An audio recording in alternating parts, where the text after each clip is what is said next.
ചേട്ടാ നമസ്കാരം. നമസ്കാരം. ഇന്ന് രാവിലെ വരെ ജന്തർ മന്ദറിലെ സമരത്തിൽ അവർക്ക് ആശങ്കയുണ്ടായിരുന്നു. ഞങ്ങളെ ആരും തിരിഞ്ഞു നോക്കുന്നില്ല എന്നുള്ള വലിയ രീതിയിലുള്ള ഒരു കുറ്റബോധം അവർക്കുണ്ടായിരുന്നു. കാരണം ഇത്രയും വലിയൊരു സമരമാണല്ലോ, ആരെങ്കിലും തിരിഞ്ഞു നോക്കിയില്ലെങ്കിൽ നാണക്കേടല്ലേ. അപ്പൊ സ്വാഭാവികമായിട്ടും വാങ്ങിച്ചുക്കാണെങ്കിൽ പട്ടിണി കിടക്കാനും വയ്യ പുള്ളിക്ക്. ഇറോം ശർമ്മളയൊന്നും അല്ലല്ലോ 16 കൊല്ലം പട്ടിണി കിടന്ന പോലെ പട്ടിണി കിടക്കാനായിട്ട്. അപ്പൊ വാങ്ചുക്ക് സ്വാഭാവികമായിട്ടും പുള്ളിയുടെ ഒരാളെ കൊണ്ട് തന്നെ ഡൽഹി ഹൈക്കോടതിയിൽ ഒരു ഹർജി കൊടുപ്പിച്ചു. എങ്ങനെയെങ്കിലും ഈ ഇദ്ദേഹത്തിന്റെ ജീവൻ രക്ഷിക്കണം. ആര് കൊടുത്തു എന്ന് ചോദിക്കുമ്പോൾ ഞാൻ തന്നെ കൊടുത്തു എന്നുള്ളത്. അത് കൊടുക്കാൻ പോലും ആ കോക്രോച്ച് ജനതാ പാർട്ടിയിൽ ഒരാളില്ല എന്നുള്ളതാണ്. അയാൾക്ക് മനസ്സിലായി. കാരണം എന്നെ കൊന്ന് രക്തസാക്ഷിയാക്കിയിട്ട് ആ ചോര ഊറ്റി കുടിക്കാനുള്ള പരിപാടിയാണ് ഈ അഭിജിത്ത് ദീപ്കയുടെ എന്ന് പുള്ളിക്ക് കൃത്യമായിട്ട് മനസ്സിലായി. പുള്ളി തന്നെ കൊണ്ടു കൊടുത്തു.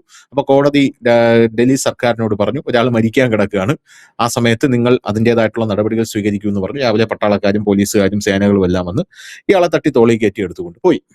അപ്പോഴാ അഭിജിത്ത് ദീപ്കെ വലിയ വായിൽ പറയുന്നു, ഇനി ഞാൻ സത്യാഗ്രഹം കിടക്കാൻ പോവുകയാണ് എന്ന് അഭിജിത്ത് ദീപ്കെ പറയുകയാണ്. സോനം വാങ്ചുക്കിനെ പോലെയല്ല അഭിജിത്ത് ദീപ്കെ എന്ന് പറയുന്നത്. അതിന്റെ ഇടയിൽ സോനം വാങ്ചുക്കിനെ കുറിച്ചൊന്നും പറയാതെ പോകാനായിട്ട് നിർവാഹമില്ല. പല ആൾക്കാരും വിചാരിച്ചു വെച്ചിരിക്കുന്ന ഇയാൾ 3 ഇഡിയറ്റ്സിലെ വാങ്ഡു ആണെന്നാണ് വിചാരിച്ചു വെച്ചിരിക്കുന്നത്. 3 ഇഡിയറ്റ്സിൽ ഇയാളെ കഥയാണ് എടുത്തിരിക്കുന്നത്. കാരണം ഇയാൾ ഒരു വലിയ സയന്റിസ്റ്റ് ആണ്. ഇയാൾ മറ്റേ മണ്ണെണ്ണ വിളക്കിന്റെ കീഴിൽ ഇരുന്ന് പഠിച്ച് ഇന്ത്യക്ക് വേണ്ടി നല്ലത് ചെയ്യാൻ വരുന്ന ഒരു ഹുങ്സുക് വാങ്ഡെ എന്ന് പറഞ്ഞൊരു സയന്റിസ്റ്റിന്റെ കഥയാണ് 3 ഇഡിയറ്റ്സ്. കഴിഞ്ഞ ദിവസം അമീർ ഖാൻ തന്നെ പറഞ്ഞിട്ടുണ്ട്, അത് ഇയാളുടെ കഥയൊന്നുമല്ല, ഇയാൾ ആ കഥ എടുക്കുന്ന സമയത്ത് ഇയാളെ കുറിച്ച് ഞങ്ങൾക്ക് അറിയത്ത് പോലും ഇല്ലായിരുന്നു എന്ന് പറയുന്നുണ്ട്. ഇൻസ്റ്റാഗ്രാമിൽ മുഴുവൻ ഇത്തരത്തിലുള്ള ഒരു അജണ്ടയാണ്. അത് പറഞ്ഞുകൊണ്ടാണ് പല സെലിബ്രിറ്റീസും ഇറങ്ങിയിരിക്കുന്നത്. കാരണം ഹുങ്സുക് വാങ്ഡയെ മരിക്കാനായിട്ട് അനുവദിക്കരുത്, അദ്ദേഹം ഇല്ലെങ്കിൽ ഈ നാടില്ല, ഈ നാട്ടിലെ നാട്ടുകാരില്ല എന്നൊക്കെ പറഞ്ഞുകൊണ്ട് കുറെ എണ്ണം ഇറങ്ങിയിട്ടുണ്ട്. കഴിഞ്ഞ ദിവസം ഒന്ന് പരിശോധിച്ചപ്പോൾ ഈ സോനം വാങ്ചുക്കിനെ ആദ്യമായിട്ട് എക്സ്പോസ് ചെയ്തത് കോൺഗ്രസ് ഗവൺമെന്റ് ആണ്. UPA ഗവൺമെന്റിന്റെ കാലത്ത് 2007 ഇയാൾക്കെതിരെ ഒരു നോട്ടീസ് പുറപ്പെടുവിച്ചിരുന്നു. അതെന്തിനാണെന്നറിയാമോ ബിജുചേട്ടാ? FCRA ഫോറിൻ ഫണ്ടിന്റെ ദുരുപയോഗം. അതിനാണ് ഇയാൾ 200 canals of land without paying dues ഇയാൾ ഒക്കുപ്പൈ ചെയ്തിട്ടുണ്ട്. ആന്റി നാഷണൽ കണക്ഷൻസ് ഇയാൾക്ക് ചൈനയോടും പാകിസ്ഥാനുമായിട്ടും ഉണ്ട് എന്ന് നമ്മളല്ല പറയുന്നത്. ഇത് പറഞ്ഞിരിക്കുന്നത് നമ്മുടെ എന്താ പറയുക UPA സർക്കാരാണ്. ഇത് നമ്മൾ വിളിച്ചു പറയുമ്പോൾ ഇവിടെയുള്ള ആൾക്കാർ പറയുമ്പോൾ നിങ്ങൾക്ക് ആര് സത്യാഗ്രഹം കിടക്കാമെന്നാലും അവർക്ക് പാകിസ്ഥാനുമായിട്ട് ഒരു കണക്ഷൻ നിങ്ങൾ കണ്ടുപിടിക്കുമല്ലോ.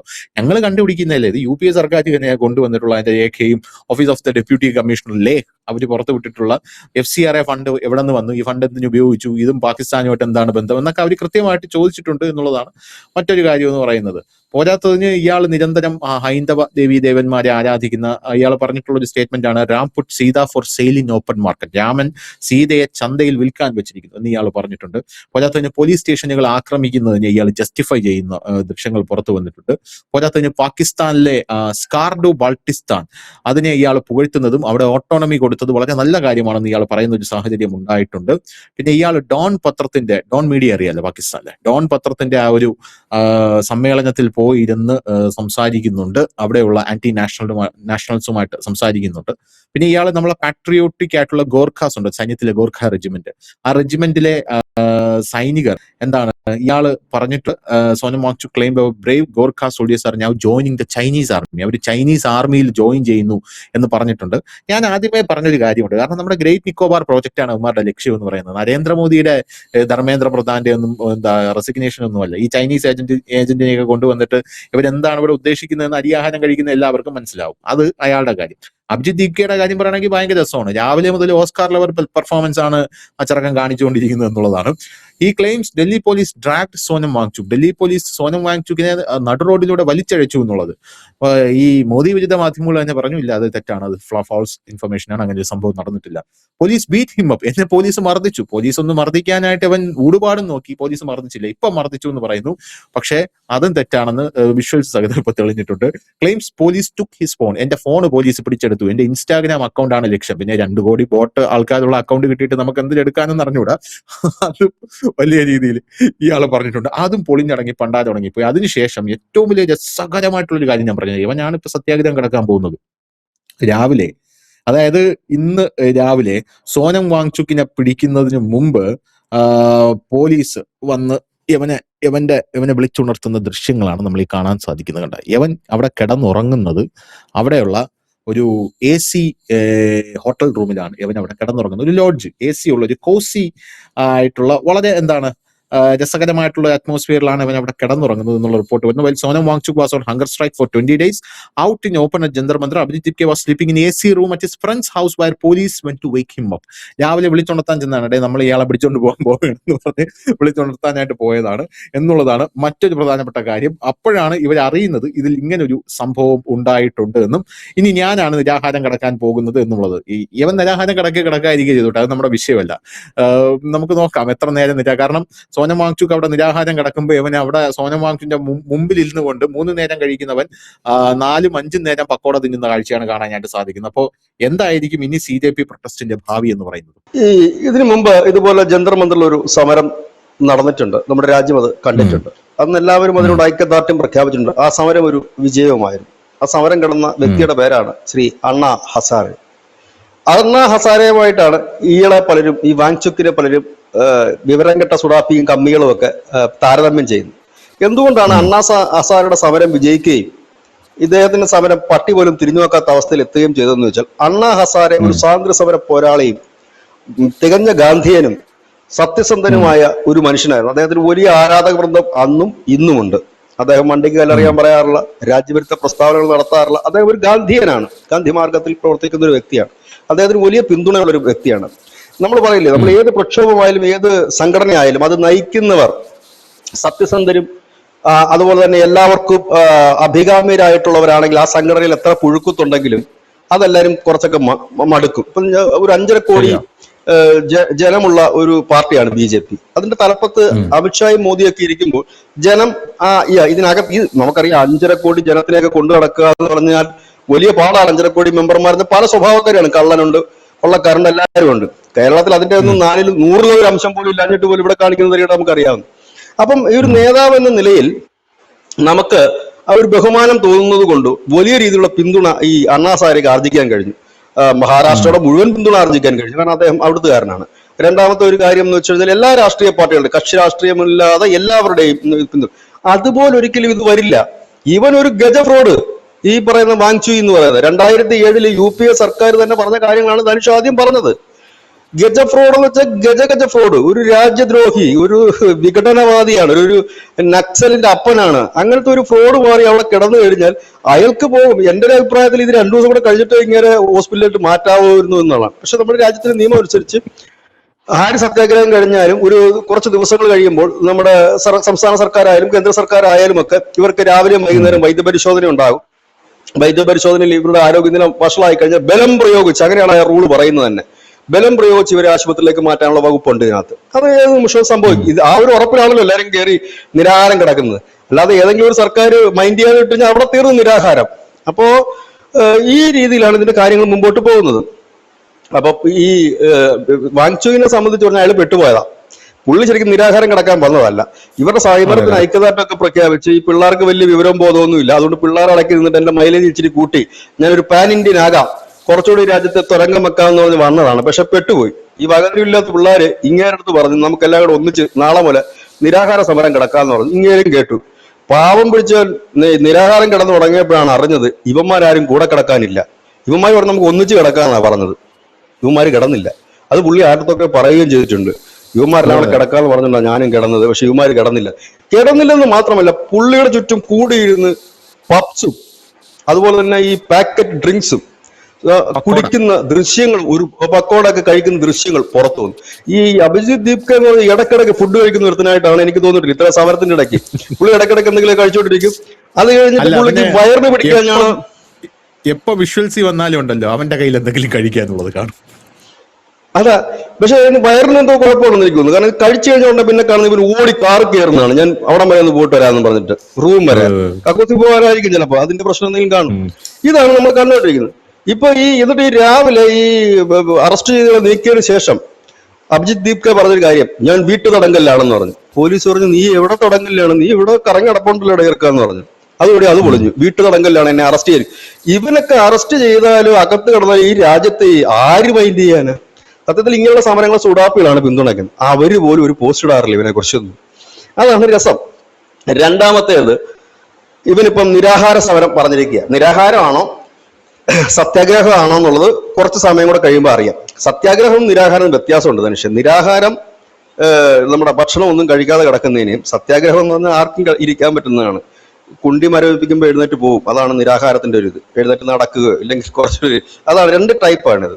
അപ്പൊ ചിലപ്പോൾ ഞാനൊക്കെ അങ്ങനെ സത്യാഗ്രഹം റോഡ് ഇരുന്നിട്ടുണ്ട് ഇവിടെ കോളേജ് പഠിക്കുന്ന സമയത്തൊക്കെ. അപ്പൊ പോലീസുകാർ ചെയ്യുന്ന ഒരു പണി എന്ന് വെച്ചാൽ തിളച്ചു പറയുന്ന ടാറിൽ റോഡ് ഇങ്ങനെ ബ്ലോക്ക് ചെയ്ത് ഞങ്ങൾ ഇങ്ങനെ ഇരിക്കും. അന്ന് വിദ്യാർത്ഥി പരിഷത്തിന്റെ കാലത്താണ് പോലീസുകാർ അവിടെ ഇരുത്തും നമ്മളെ. അതായത് നമ്മുടെ ഈ ബാക്ക് വശം ചുട്ടു കൊള്ളാൻ വേണ്ടിയിട്ടാണ് ഇരുത്തുന്നവര്. അവർക്ക് അറസ്റ്റ് ചെയ്ത് നീക്കാൻ പറ്റും, പക്ഷെ ചെയ്യത്തില്ല അവര്. ചുള്ളി പൊഴുത്ത് നമ്മൾ അവസാനം പറയും എന്റെ പൊന്നു സാറേ ഒന്ന് അറസ്റ്റ് ചെയ്യൂ എന്ന് പറയും. ചെയ്യത്തില്ല, അവിടെ ഇരുന്നോളാൻ പറയും. ഇത് നല്ല ചൂട് ടാറല്ലേ ഇളകി പറയുന്നത് എന്ന് പറഞ്ഞിട്ടുണ്ടെങ്കിൽ ഈ സത്യാഗ്രഹം എത്ര വേണമെങ്കിൽ ഇരിക്കാൻ പറ്റും, ആവതുള്ള കാലത്തോളം ഇരിക്കാൻ പറ്റും. അതാണോ ഇനി ഇതാണോ എന്നുള്ളത് പുള്ളി ഇതുവരെ ക്ലാരിഫൈ ചെയ്തിട്ടില്ല. നിരാഹാരം എന്താണെന്ന് അദ്ദേഹം പറഞ്ഞിട്ടില്ല ഇതുവരെ. ഞാനത് സമരം ഏറ്റെടുക്കുന്നു എന്ന് മാത്രമേ പറഞ്ഞിട്ടുള്ളൂ. നിരാഹാരം കിടക്കണം. ഞാനിപ്പോ പുള്ളിക്ക് കുറിച്ച് വെച്ചിരിക്കുന്ന സമയം 48 മണിക്കൂറാണ്. 48 മണിക്കൂർ ആകുന്നതിന് മുമ്പ് അയ്യോ പൊത്തോ എന്ന് പറഞ്ഞ് വിളിച്ചു പോവുകയും ചെയ്യും, പോലീസ് ഒക്കെ കൊണ്ടുപോവുകയും ചെയ്യും. കാരണം ഇതിങ്ങൾക്കൊന്നും പട്ടിണി കിടന്ന ശീലവും ഇല്ല, നിരാഹാരം കിടന്ന ഇതൊന്നുമില്ല. അപ്പൊ ഇതാണ് ഇതിനകത്തെ ഒരു കാര്യം എന്ന് പറഞ്ഞാൽ. പിന്നെ ഇവരെന്തിനാണ് സമരം ചെയ്യുന്നതെന്ന് ചോദിച്ചാൽ, ഇവർ ഈ പറയുന്ന കാര്യങ്ങളുമായിട്ട് നീറ്റ് പരീക്ഷയുടെ കാര്യം, നീറ്റ് പരീക്ഷ 2ാമത് നടന്നതിന്റെ റിസൾട്ടും വന്ന് പിള്ളേരൊക്കെ പഠിക്കാനും ചേർന്നു. ഇതാണ് ഒന്നാമത്തെ ഒരു കാര്യം. രണ്ടാമത്തെ, കേന്ദ്ര സർക്കാരിനെ മറിച്ചിടാനായിട്ട് ഈ 3-4 പേര് വിചാരിച്ച് നടക്കുമോ? ഈ പൗരത്വ ഭേദഗതി വന്നു, ഈ രാജ്യം മുഴുവൻ ഒറ്റക്കെട്ടായിട്ട് ഇന്ന് സമരം ചെയ്തു, എന്നിട്ട് വല്ല നടന്നോ? അഗ്നിവീർ സമരം വന്നു, വല്ല നടന്നോ? പിന്നെ കർഷക സമരം വന്നു, ഇപ്പൊ താഴെ പോകുന്നു പോയാ ഇല്ല. ഇതൊന്നും നടക്കാത്ത ഒരു സ്ഥലത്ത് കുറെ പിള്ളേർ വന്നിട്ട് പിന്നെ ബോട്ടിട്ട് ലൈക്ക് കയറ്റി, ബോട്ടിട്ട് സബ്സ്ക്രൈബേഴ്സിനെ കൂട്ടിയിട്ട് നമ്മൾ കളയുന്നത് നടക്കുന്ന കേസല്ല. അപ്പൊ ഇതാണ് ഇപ്പോൾ ഇവിടെ നടന്നിരിക്കുന്നത്. പക്ഷെ അവരുടെ ഒരു വലിയ വിഷമം മാധ്യമ ശ്രദ്ധ കിട്ടുന്നില്ല. ആ മാധ്യമ ശ്രദ്ധ കിട്ടണമെങ്കിൽ ഇത് കുറച്ചുകൂടെ വയലന്റ് ആകണം ഈ സമരം. പോലീസാണ് വയലന്റ് ആകുന്നില്ല. പക്ഷെ പോലീസ് ഇന്ന് രാവിലെ ഒരു മുന്നറിയിപ്പ് ഇവർക്ക് കൊടുത്തിട്ടുണ്ട്, എത്രയും പെട്ടെന്ന് ഇവിടുന്ന് എഴുന്നേറ്റ് പൊക്കോണം എന്ന് പറഞ്ഞിട്ടുണ്ട്. കാരണം ഈ ജന്തർ മന്ദർ എന്ന് പറയുന്നത് പ്രേക്ഷകർക്ക് ഒരുപക്ഷെ അറിയാൻ പറ്റും, അത് ദില്ലിയുടെ ഒരു സമരവേദിയാണ്. എല്ലാവർക്കും അവിടെ സമരം ചെയ്യാനുള്ള അധികാരമുണ്ട്. ആകെ ഒരു കഷ്ടിച്ച് ഒരു 10,000-2,000 സംതിങ് അത്രയും പേർക്കൊക്കെ ഇരിക്കാനുള്ള ഒരു സ്പേസ് അവിടെ ഉള്ളൂ. അത് ഡൽഹിയിലെ സമരത്തിന്റെ ഈ നമ്മുടെ സെക്രട്ടേറിയറ്റ് പോയിട്ടുണ്ടല്ലോ, ജന്തർ മന്ദർ ഗ്രൗണ്ട് ആണോ? ഗ്രൗണ്ട് ആണത്. അതിന്റെ പ്രശ്നം എന്താണെന്ന് വെച്ചാൽ ധനുഷ്, പൊതുവഴി അല്ല, ആ വഴിയുടെ സൈഡിലാണ്. പൊതുവഴി തന്നെ വെച്ചാൽ നമ്മുടെ ഇപ്പൊ സെക്രട്ടേറിയറ്റിന് മുമ്പിലുള്ള നമ്മൾ അഭിമുഖീകരിക്കുന്ന പ്രശ്നം എന്താണ്? പാര പ്രകടനങ്ങളും പ്രശ്നങ്ങളും വന്നിട്ട്, അപ്പൊ അത് ഒഴിവാക്കുക. സമരം ചെയ്യുന്നവരുടെ അവകാശങ്ങൾ സംരക്ഷിക്കുക. സമരം ചെയ്യാൻ എല്ലാവർക്കും അവകാശമുണ്ട്, അത് സംരക്ഷിക്കുക. അപ്പൊ ജന്തർ മന്ദർ ഒരു സ്പേസ് കൊടുക്കുക. നമ്മുടെ തിരുവനന്തപുരത്ത് ചെയ്യാവുന്നതാണത്. നമ്മുടെ ഏതെങ്കിലും ഒരു ഗാന്ധി മൈതാനമോ എവിടെങ്കിലും അതിന് അങ്ങനെ ചെയ്യണം. ഭാവിയിൽ എല്ലാ സംസ്ഥാനങ്ങളും ചെയ്യണമെന്ന് ഞാൻ പറയുന്നത്. കാരണം എന്ന് വെച്ച് കഴിഞ്ഞാൽ ജനങ്ങൾക്ക് ബുദ്ധിമുട്ടുണ്ടാവില്ല. അവിടെ മാത്രം അവരിരുന്ന് സമരം ചെയ്യുമ്പോൾ, ഇപ്പൊ സെക്രട്ടേറിയറ്റ് വാദത്തിൽ ഒരു ചെറിയ പാർട്ടി പ്രശ്നം ഉണ്ടായി കഴിഞ്ഞാൽ, ഇന്നലെ NSSന്റെ അങ്ങോട്ട് വന്നിട്ട് ഒരു പെങ്കൊച്ച് വലിയ വയലന്റ് ആയില്ലേ? ഈ റോഡ് ബ്ലോക്ക് ചെയ്ത് ജനങ്ങളെ ബുദ്ധിമുട്ടിക്കാതെ ഇതാകുമ്പോൾ സേഫാ. അവിടെ വന്നിരിക്കുന്നു, അവർക്കൊരു സമയം അലോഡ് ചെയ്ത് അവിടുത്തെ ദില്ലി പോലീസ് കൊടുക്കും. ആ സമയം കഴിയുമ്പോൾ അവർ പിരിഞ്ഞു പോകും. ചിലർ അവിടെ തുടരുന്നുണ്ട്. വേറെ സമരത്തിന് ആരും അപേക്ഷ ഒന്നും കൊടുത്തിട്ടില്ലെങ്കിൽ ഇരുന്നോളാൻ പറയും. കാരണം അവിടെ പിന്നെ എഴുന്നേപ്പിച്ച് വിട്ടിട്ട് പ്രത്യേകിച്ച് അവിടെ പിന്നെ മേളയൊന്നും നടത്തുന്നില്ല. അതുകൊണ്ട് നിങ്ങൾ ഇരുന്നോ ആണ്. പക്ഷെ ഇന്ന് രാവിലെ ഒന്ന് പെർമിഷൻ പറഞ്ഞു, മതി, പതുക്കെ വിട്ടോളാൻ പറഞ്ഞു ഇവിടുന്ന്. കാരണം ഇതിന് വേറെയും ഇപ്പൊ നമ്മുടെ ഇവിടുന്ന് പോകുന്നൊരു പാർട്ടി BJP-ക്കാരോ ഇല്ല കോൺഗ്രസ്സുകാരോ ഇല്ലെങ്കിൽ വേറെ ഏതെങ്കിലും സമിതിക്കാർ പറഞ്ഞു ഞങ്ങൾക്ക് പെർമിഷൻ വേണം, ഞങ്ങൾ അവിടെ സമരം ചെയ്യുന്നു ജന്തർ മന്ദിറിൽ എന്ന് പറയുമ്പോഴത്തേക്കും സ്വാഭാവികമായി തന്നെ അവർക്ക് കൊടുക്കണ്ടേ സ്പേസ്? അവരോട് അവിടെ പോയി സമരം ചെയ്യാൻ പറയും. ആകെ ഒരു സ്പേസ് അല്ലേ ഉള്ളൂ ഈ സാധനത്തിനകത്ത്. അപ്പൊ ഇന്ന് രാവിലെ പൊക്കോളാൻ പറഞ്ഞിട്ടുണ്ട്. അവർക്ക് പൊക്കോളാൻ പറഞ്ഞപ്പോൾ ഇവർ ഇനിയിപ്പോ എനിക്ക് തോന്നുന്നു അത് വേറൊരു കാര്യങ്ങൾ പോലീസ് ബുദ്ധിപൂർവ്വം ചെയ്തിട്ടുണ്ട്. ഗേറ്റ് അങ്ങ് അടച്ചിട്ടുണ്ട്. അതായത് ഇനി പുറത്തുനിന്ന് കമ്മികളോ മറ്റുള്ളവരോ കയറി അങ്ങോട്ടേക്ക് വന്ന് ആൾക്കൂട്ടം ഉണ്ടാക്കാതിരിക്കാൻ വേണ്ടി നേരത്തെ. കാരണം 10-21 ദിവസം, 21 30 ദിവസത്തോളമായി സമരം തുടങ്ങിയിട്ട്. അവിടെ അങ്ങും ആരും ഇല്ല. ആ പാവങ്ങൾ വെയിലുകൊണ്ടും മഴയത്ത് കിടന്നു, ഇടയ്ക്കിടയ്ക്ക് മഴ പെയ്യുന്നുണ്ട്, അതൊക്കെ കിടന്നും ആണ് അവിടെ കിടക്കുന്നത്. മറ്റവൻ പോയിട്ട് AC റൂമിൽ ലാവിഷായിട്ട് പക്കോടയും തിന്ന് കിടക്കുന്നതാണ്. ഇന്ന് രാവിലെ അതിന്റെ വിഷല് കണ്ടില്ലേ? അത് ഇങ്ങനെ നടക്കുന്ന സമരം. ഈ സമരം ഇത് എന്താകുമെന്നാണ് ഇവിടെ പറയുന്നത്. പിന്നെ നമ്മുടെ ഇവിടുത്തെ ചില ചാനലുകൾ റീച്ച് കിട്ടാൻ വേണ്ടിയിട്ടും പാവപ്പെട്ട സുഡാപ്പികളെയും അന്തം കമ്മികളും പറ്റിക്കാൻ വേണ്ടിയിട്ട് മാത്രമാണ് ഈ വാർത്ത ഉപയോഗിക്കുന്നത്. ഇവന്മാരുടെ സമരം കത്തും, ജ്വലിക്കും, കിടക്കുമെന്ന്. അതിന് പിന്തുണ അർപ്പിക്കാൻ പോയത് ആരാന്നറിയാം? കേരളത്തിലെ CPM നേതാക്കളാ. കേരളത്തിൽ പോലും അവർക്ക് പിന്തുണയില്ല. 35 സീറ്റും കിട്ടി ഒരു മൂലയ്ക്ക് ഒതുങ്ങിയിരിക്കുക. അവന്മാരാണ് ദില്ലി കിടക്കുന്ന സമരത്തിന് പിന്തുണയായിട്ട് പോയിരിക്കുന്നത്. പല വഴി നോക്കി. ഇന്നലെ പുള്ളി വാങ്ചുക്ക് പറഞ്ഞ കാര്യം 20-ാം തീയതി ജനം സഹകരിച്ചാൽ ഞാൻ നിരാഹാരം നിർത്തും. അപ്പൊ എന്താ കാര്യം? അതായത് ഞാനൊരു പാർലമെന്റ് മാർച്ച് ഞങ്ങൾ വെക്കുന്നുണ്ട്, അതിൽ ജനങ്ങൾ കൂടുതലുണ്ടെങ്കിൽ ഞാൻ നിർത്തി. ഇത് കേട്ടാത്തൊന്നും ഇവനെ ഏതാണ്ട് ഗാന്ധിയനാണെന്നോ സ്വാതന്ത്ര്യ സമര പോരാളിയാണ് ഇയാൾ പറയുന്ന കണക്ക് ജനം എല്ലാം കൂടെ കേൾക്കും. അങ്ങനെ ജനം അണ്ണാസാരാണ് സമരം ധനുഷിന് അറിയാവോ? യൂട്യൂബിൽ ഇപ്പോഴും അവൈലബിൾ ആണ്. ജനം അദ്ദേഹത്തെ കാണാൻ വരി നിൽക്കുമായിരുന്നു. അദ്ദേഹത്തെ കണ്ട അദ്ദേഹത്തിന് പാദം തൊട്ട് തൊടുന്ന എത്രയോ വിഷ്വൽസ് നമ്മൾ കണ്ടതാണ്. പിന്നെ ഫ്രൂട്ട്സ് കൊണ്ട് വെക്കുന്നവരെ കണ്ടിട്ടുണ്ട് നമ്മൾ, പുഷ്പം കൊണ്ട് അർപ്പിക്കുന്നവരെ നമ്മൾ കണ്ടിട്ടുണ്ട്. അത്ര ഭയഭക്തി ബഹുമാനത്തോടായിരുന്നു ആ ഒരു സമരം മുമ്പോട്ട് പോയത്. ഇവൻ കിടന്നിട്ട് ആരും അവിടെ തിരിഞ്ഞു പോലും നോക്കാനില്ല. ചുറ്റും കൂടിയിരുന്ന് ഈ പാച്ചകളെല്ലാം കൂടെ പപ്സും പിന്നെ പക്കാവടയും ഫ്രൂട്ടി എല്ലാം കൂടെ കഴിക്കുക. ഈ പാവം പിടിച്ചൊരു അദ്ദേഹം വേറൊരാളോട് പറഞ്ഞു കണക്ക് ഇത് ചെയ്യുന്നത് മോശമാണ്, ഒരാൾ നിരാഹാരം കിടക്കുമ്പോൾ അയാളുടെ മുമ്പിൽ വെച്ച് കഴിക്കരുത്. നിനക്ക് മൈക്കെടുത്ത് അവിടെ അഭിജിത്ത് ദീപ്കെ അടുത്ത് നിർത്തി പറയുന്ന ഒരു സാഹചര്യം ഉണ്ടായിട്ടുണ്ട്. കാരണം എനിക്ക് ഒരു കാര്യത്തിൽ മാത്രമേ വിഷമമുള്ളൂ, ഞാനിവിടെ സമരം കിടക്കുമ്പോൾ നീയൊക്കെ അവിടെ ഇരുന്ന് ഇത് കഴിക്കുന്നത് ശരിയല്ല എന്ന് പബ്ലിക്കായിട്ട് ആ വിഷ്വൽസ് അവൈലബിൾ ആണ്, യൂട്യൂബിൽ സെർച്ച് ചെയ്താൽ കിട്ടും. മോശമല്ലേ അത്? ഒരാൾ നിരാഹാരം കിടക്കുമ്പോൾ എന്തും ആയിക്കോട്ടെ, ആരും ആയിക്കോട്ടെ, ഒരു നേതാവ് അയാളുടെ മുമ്പിൽ പോയിരുന്നിട്ട് ഇതൊക്കെ കഴിക്കുക എന്ന് പറഞ്ഞാൽ അയാളെ ഒരു കളിയാക്കുന്നത് തുല്യമല്ലേ അത്? അതൊക്കെയാണ് ഇവന്മാർ ചെയ്യുന്ന പണി. അതാണ് ഞാൻ പറഞ്ഞത്. ഇവര് എന്നിട്ട് പറയാം ധർമ്മേന്ദ്ര പ്രധാൻ, ഇപ്പൊ ധർമ്മേന്ദ്ര പ്രധാൻ രാജിവെക്കണമെന്നൊന്നും ഇല്ല, ഞങ്ങളെ ചർച്ചയ്ക്ക് വിളിച്ചാൽ മതി. ചർച്ചയ്ക്ക് ഒരിക്കലും വിളിക്കും. മോദി രാജിവെക്കണം, പിന്നെ ചർച്ചയ്ക്ക് വിളിക്കണം. ചർച്ചയ്ക്ക് വിളിക്കണം എന്നാണ് പറഞ്ഞത്. ചർച്ചയ്ക്ക് വിളിക്കാനായിട്ട് ഇവർ രജിസ്റ്റേർഡ് പാർട്ടി അല്ല, പിന്നെ എങ്ങനെയാണ് ചർച്ചയ്ക്ക് വിളിക്കുന്നത്? നമ്മുടെ സംസ്ഥാന സർക്കാരായാലും കേന്ദ്ര സർക്കാരായാലും ഒരു പാർട്ടിയുമായി ചർച്ച നടത്തണമെങ്കിൽ ആ സംഘടനയ്ക്ക് ഒരു രജിസ്ട്രേഷൻ ഉണ്ടാകണം. ഇല്ലാതെ വഴി കൂടെ പോകുന്നതിന് ചർച്ച നടത്താൻ പറ്റും. ഇപ്പൊ നമ്മൾ കുറച്ചുപേരെ ചെന്നൊരു സംഘടന ഉണ്ടാക്കിയിട്ട് നമുക്ക് ബി ഡി സതീശനെ കാണാൻ പറ്റുമോ? സ്നേഹത്തിന്റെ പുറത്ത് കാണാൻ പറ്റും. നമ്മൾ ഇവിടുത്തെ കോൺഗ്രസ്സുകാരെ കണ്ടിട്ട് ബി ഡി സതീശനെ ഒന്ന് കാണുന്ന ഒരു നിവേദനം ഞങ്ങൾ നാടിന്റെ ആണെന്ന് പറഞ്ഞാൽ ചിലപ്പോൾ നമുക്ക് പെർമിഷൻ കിട്ടും. ഇപ്പൊ ഞങ്ങളൊരു സംഘടനയാണ്, ശക്തമായ സംഘടനയാണ്, ഞങ്ങൾക്ക് കുറെ ആവശ്യങ്ങളുണ്ട് പറയണമെന്ന് വെച്ചാൽ മാറ്റി നിർത്തും. മതസംഘടനകളെ പറ്റത്തില്ലല്ലോ. പിണറായി ഇരിക്കുമ്പോഴാണ് ചില ബന്ധുക്കോസുകാരെ അകത്ത് കയറ്റിയത് ചർച്ച നടത്താൻ. അന്ന് തന്നെ അത് വലിയ വിവാദമായി. കാരണം അത് ലിസ്റ്റിലുണ്ട് ആരൊക്കെയാണ് ചർച്ച നടത്തേണ്ടത്. അത് ലീഗലായിട്ട് ചില സഭകളുടെ പേരുകളുണ്ട് അതിനകത്ത്, ഇല്ലെങ്കിൽ ചില മതസംഘടനകളുടെ പേരുകളുണ്ട്. അപ്പൊ ചോദിക്കും ഹിന്ദു ഐക്യവേദി എങ്ങനെ പോകുന്നത്? അത് രജിസ്റ്റേർഡ് സംഘടനയാണ്, അവർക്ക് പോകാതിരിക്കാൻ പറ്റില്ല. അവരെ കാണാം. ഇപ്പൊ നാളെ NSS പറഞ്ഞ കാണാം, SNDP പറഞ്ഞ കാണാം. കാണത്തില്ലെന്ന് പറയാൻ ഒരു മുഖ്യമന്ത്രിക്കും പറ്റില്ല. അതിന് അദ്ദേഹത്തിന് സമയം ഉണ്ടാകണം. സമയം എപ്പോഴാന്ന് വെച്ചാൽ അത് അദ്ദേഹത്തിന്റെ സമയമാണ്, മുഖ്യമന്ത്രിയുടെ സമയം, അല്ലാതെ ഈ പോകുന്നവരുടെ സമയമല്ല. അതൊക്കെ രജിസ്റ്റേർഡ് ആയിട്ടുള്ള സംഘടനകളാണ്. അത് സ്വാഭാവികമായിട്ട് ചെയ്യാം. BMS കാർ കാണാറില്ലേ, BJP-ക്കാർ കാണാറുണ്ട്, വിശ്വ ഹിന്ദു പരിഷത്തുകാർ പിണറായി സർക്കാർ എത്രയോ നിവേദനം കൊടുക്കാൻ നമ്മുടെ കേരളത്തിൽ കൊടുത്തിട്ടുണ്ട്. അപ്പൊ ഇത് രജിസ്ട്രേഷൻ ഒന്നും ഇല്ല. ഇത് പാർട്ടിയുടെ പേര് തന്നെയാണ് പോലെ. പാർട്ടി എന്ന് പറഞ്ഞാൽ എവിടെയെങ്കിലും ചെല്ലാൻ പറ്റും? ഞങ്ങൾ പാർട്ടിക്കാരെ ഞങ്ങൾക്ക് ചർച്ച ഇതൊന്നും നടക്കാന്നുള്ള കേസൊന്നുമല്ല. ഈ ജൂലൈ 20 എന്ന് പറയുമ്പോഴത്തേനും ഈ രാജ്യത്തിന്റെ പൊളിറ്റിക്സ് തന്നെ മാറുക, പ്രതിപക്ഷത്ത് തന്നെ വലിയ വിള്ളലുകൾ ഉണ്ടായി, പ്രതിപക്ഷം തന്നെ ഷൂ എന്ന് പറയുന്ന രീതിയിലേക്ക് മാറുന്ന അവസ്ഥയിലാണ് ഇവന്മാർ ഈ സമരം കിടക്കുന്നത്. എന്തായാലും വാങ്ചുക്കിന് ആരോഗ്യമായി ഇരിക്കട്ടെ എന്ന് പ്രാർത്ഥിക്കുന്നു. അഭിജിത്ത് ദീപ്കെ 48 മണിക്കൂറിന് മുകളിൽ അദ്ദേഹത്തിന് നിരാഹാരം കിടക്കാനുള്ള ആരോഗ്യം ദൈവം കൊടുക്കട്ടെ എന്ന് ഞാൻ 48 മണിക്കൂറാണ് പ്രവചിക്കുന്നത്. അതിനപ്പുറത്തേക്ക് 1 മണിക്കൂർ അദ്ദേഹം കിടക്കുമെന്ന് എനിക്ക് തോന്നുന്നില്ല. കാരണം അതിനുള്ള ഒരു ശാരീരിക ബലം, അത് മാനസിക ബലവും ഇല്ല, ശാരീരിക ബലവും ഇല്ല. നോക്കാം എന്തായാലും. ഇനി നിരാഹാരമാണോ സത്യാഗ്രഹമാണോന്ന് അറിയില്ല. അത് അദ്ദേഹം ഇനി കൺഫേം ചെയ്ത് പറയണം. വൈകുന്നേരം ആകുമ്പോൾ പറയുമായിരിക്കും. വിശപ്പ് വരുമ്പോ പറയും ഞാൻ നിരാഹാരമല്ല സത്യാഗ്രഹമാണ് എന്ന് പറയുമായിരിക്കും ചിലപ്പോ. സത്യാഗ്രഹം ഫുഡ് കഴിക്കാമല്ലോ.